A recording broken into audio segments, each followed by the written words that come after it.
નમસ્કાર વિદ્યાર્થી મિત્રો, સ્વાગત છે આપ સર્વ વિદ્યાર્થી મિત્રોનું તમારી પોતાની યુટ્યુબ ચેનલની અંદર. વિદ્યાર્થી મિત્રો, દ્વિતીય સત્રાંત પરીક્ષા વર્ષ 2025 નજીક આવી ગઈ છે અને તે પરીક્ષાની તૈયારી કરવા માટે આપણી ચેનલ ઓશન કોચિંગ ક્લાસીસ દ્વારા એક મોસ્ટ આઈએમપી એવું પ્રશ્નપત્ર છે જે તમારા માટે તૈયાર કરવામાં આવેલું છે. તો વિદ્યાર્થી મિત્રો, ધોરણ 6 સામાજિક વિજ્ઞાન વિષય, તારીખ 23/4/2025 બુધવારે તમારું જે 80 ગુણનું સામાજિક વિજ્ઞાન વિષયનું પ્રશ્નપત્ર લેવાનું છે એ કંઈક આ રીતનું તમને જોવા મળશે કે જેમાં આમાંથી તમારા ઘણા બધા મોસ્ટ આઈએમપી પ્રશ્ન છે તમારી એક્ઝામમાં પૂછાવાના છે. તો જોઈએ પ્રશ્ન નંબર 1, ખાલી જગ્યા પૂરો. ભારતમાં હિમાલય નજીક ખાલી જગ્યાની તરાઈમાં કપિલવસ્તુ નામનું રાજ્ય હતું. તો જવાબ આવશે નેપાળ. બીજું, ગૌતમ બુદ્ધે ખાલી જગ્યા ખાતે પીપળાના વૃક્ષ નીચે બેસીને સાધના કરી હતી. તો જવાબ આવશે બોધી ગયા. ત્રીજું, જૈન ધર્મમાં કુલ ખાલી જગ્યા તીર્થકરો થયા હતા. તો જવાબ આવશે 24. ચોથો સવાલ, ગૌતમ બુદ્ધનો જન્મ ઈસવીસન પૂર્વે ખાલી જગ્યામાં શુદ્ધોધન અને મહાદેવીના ઘરે થયો હતો. તો જવાબ આવશે 566. પાંચમું, ગૌતમ બુદ્ધની માતાનું નામ ખાલી જગ્યા હતું. તો જવાબ આવશે મહાદેવી. છઠ્ઠું, ગૌતમ બુદ્ધના પુત્રનું નામ ખાલી જગ્યા હતું. તો જવાબ આવશે રાહુલ. સાતમું, ગૌતમ બુદ્ધનો જન્મ ઈસવીસન પૂર્વે ખાલી જગ્યામાં શુદ્ધોધન અને મહાદેવીના ઘરે થયો હતો. તો જવાબ આવશે 566. આઠમું, મહાવીર સ્વામીએ જૈન સાધુઓ અને સાધ્વીઓને ખાલી જગ્યાનું પાલન કરવા જણાવ્યું હતું. તો જવાબ આવશે બ્રહ્મચર્ય. ત્યારબાદ જોઈએ પ્રશ્ન નંબર 2 નીચે આપેલ વિકલ્પમાંથી સાચો વિકલ્પ શોધીને સાચો ઉત્તર લખો. પહેલું, ગિરિનગરમાં પુષ્યગુપ્ત દ્વારા કયા તળાવનું નિર્માણ કરાવ્યું હતું. તો જવાબ આવશે સુદર્શન તળાવ. બીજું, ચંદ્રગુપ્ત મૌર્યનો શાસનકાળ જણાવો. તો જવાબ આવશે ઈસવીસન પૂર્વે 321 થી ઈસવીસન પૂર્વે 297. ત્રીજું, મૌર્ય વંશની જાણકારી મેળવવા કયા સ્ત્રોતનો સમાવેશ થતો નથી. તો જવાબ આવશે મેઘદૂતનો. ચોથું, ચંદ્રગુપ્ત મૌર્ય કયા ગ્રીક રાજાને પરાજય આપ્યો હતો. તો જવાબ આવશે સેલ્યુક્સને. પાંચમું, ચાણક્ય કયા ગોત્રના હતા. તો જવાબ આવશે કૌટિલ્ય. છઠ્ઠું, ચંદ્રગુપ્તના રાજદરબારમાં કયો ગ્રીક રાજદૂત આવ્યો હતો. તો જવાબ આવશે મેગેસ્થનીસ. સાતમું, મેગેસ્થનીસના કયા ગ્રંથમાંથી મગધ સામ્રાજ્યની આધારભૂત જાણકારી મળે છે. તો જવાબ આવશે ઇન્ડિકા. આઠમું, ચંદ્રગુપ્ત મૌર્ય ગિરનારના રાષ્ટ્રીય એટલે કે રાજ્યપાલ તરીકે કોની નિમણૂક કરી. તો જવાબ આવશે પુષ્યગુપ્ત.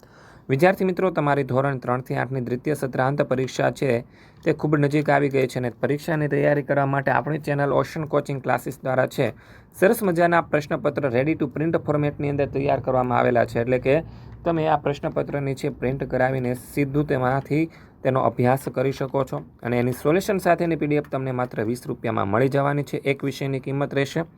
ત્યારબાદ અસાઇનમેન્ટની વાત કરીએ તો વધારે પરીક્ષાની તૈયારી કરવા માટે દરેક વિષયના છે રેડી ટુ પ્રિન્ટ ફોર્મેટની અંદર સોલ્યુશન સાથેના અસાઇનમેન્ટ પણ તમને 40 રૂપિયામાં મળી જશે.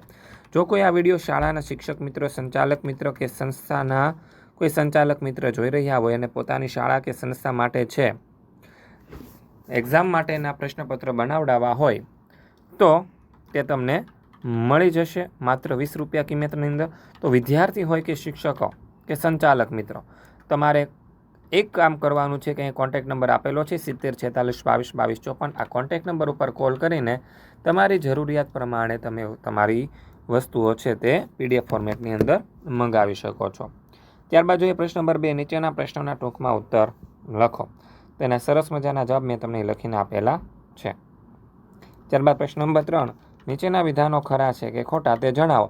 પહેલો સવાલ, પ્રાચીન સમયમાં ગામનો સૌથી વૃદ્ધ માણસ ગામનો વડો બનતો. તો જવાબ આવશે ખોટું. બીજું, મહાભારત અને રામાયણને ઉપનિષદ કહેવામાં આવે છે. જવાબ આવશે ખોટું. ત્રીજું, વિષ્ણુ પુરાણ, ગરુડ પુરાણ અને મત્સ્ય પુરાણ આપણા મહાકાવ્યો છે. તો જવાબ આવશે ખોટું. ચોથું, તિબ્બત ભાષામાં બૌદ્ધ ધર્મની 2 સંહિતા પ્રસિદ્ધ છે. તો જવાબ આવશે સાચું. પાંચમું, નારદ સ્મૃતિનો સમાવેશ કાયદા ગ્રંથમાં થાય છે. તો જવાબ આવશે સાચું. છઠ્ઠું, ઉત્તર ભારતના એક વિશિષ્ટ સાહિત્ય અને સંગમ સાહિત્ય કહેવામાં આવે છે. તો જવાબ આવશે ખોટું. પ્રશ્ન નંબર 4, નીચેના પ્રશ્નના ટૂંકમાં ઉત્તર આપો. તો સરસ મજાના ટૂંકમાં ઉત્તર છે તમને લખીને આપેલા છે. એવી જ રીતે પ્રશ્ન નંબર 5 છે, ટૂંકમાં ઉત્તર આપો. 6માંથી કોઈ પણ 5 લખવાના, 10 ગુણનો આખો પ્રશ્ન છે. પહેલું, ભૂમિ સ્વરૂપના સર્જનમાં કયા પરિબળો ફાળો આપે છે. બીજું, ભૂમિ સ્વરૂપને ઓળખવા માટેના મુખ્ય લક્ષણો કયા છે. ત્રીજું, ભૂમિ સ્વરૂપના મુખ્ય 3 પ્રકારો કયા છે.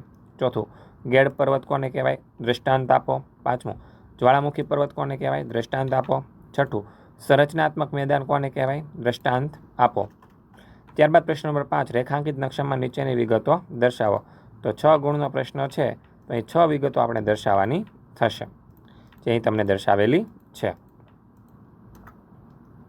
ત્યારબાદ આગળ જોઈએ પ્રશ્ન નંબર 6, નીચે આપેલા બાબત સામે રૂઢ સંજ્ઞા આપણે દોરવાની કીધેલી છે, તો રૂઢ સંજ્ઞા મેં સરસ રીતે તમને દર્શાવીને આપેલી છે.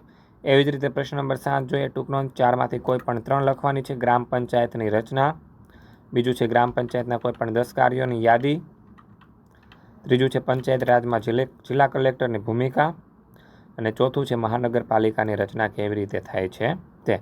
પ્રશ્ન નંબર 8, જોડકા જોડો છે. નગરપાલિકાના વડાને પ્રમુખ સાથે જોડીશું, નગરપાલિકાના વહીવટી વડાને આપણે ચીફ ઓફિસર સાથે જોડીશું, મહાનગરપાલિકાના વડાને આપણે મ્યુનિસિપલ કમિશનર સાથે જોડીશું, મહાનગરપાલિકાના વડાને આપણે મેયર સાથે જોડીશું, અને ટીડીઓને આપણે તાલુકા વિકાસ અધિકારી તરીકે જોડીશું. પ્રશ્ન નંબર 9, ટૂંકમાં ઉત્તર લખો. તો પ્રશ્ન નંબર 9ના ટૂંકમાં ઉત્તર તમને અહીં સરસ રીતે મેં લખીને આપેલા છે. 5 સવાલ છે ટોટલ, અને આ એક છઠ્ઠો સવાલ. તો વિદ્યાર્થી મિત્રો, આ તો સરસ મજાનું તમારું ધોરણ 6નું સામાજિક વિજ્ઞાન વિષયનું પ્રશ્નપત્ર. તો આવા જ એક નવા પ્રશ્નપત્રના સોલ્યુશન સાથે લાઈવ સેક્શનની અંદર આપણે ફરી મળવાના છીએ પરીક્ષાના આગલા દિવસે. ત્યાં સુધી મળીએ, ત્યાં સુધી જય હિન્દ, જય ભારત.